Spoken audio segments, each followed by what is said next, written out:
Dhaloota kaayinyaatee qubarraa godhasin. Dhaloota borciif ulfadda baaseen beenu. Okay, ተማሪዎች አስተማሪ መኮንን ነኝ. Don't forget me. Okay.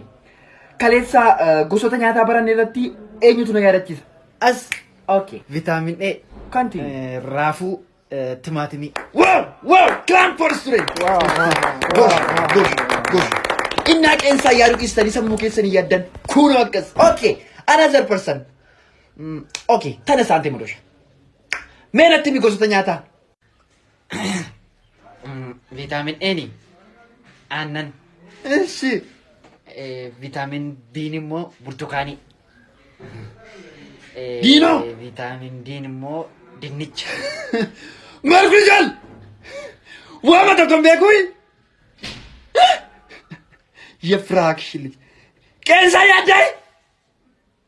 Out my class. Out. My Kato generation. Dhaloota kaayinyaatee qubarraa godhasin. Dhaloota borciif ulfadda baaseen beenu.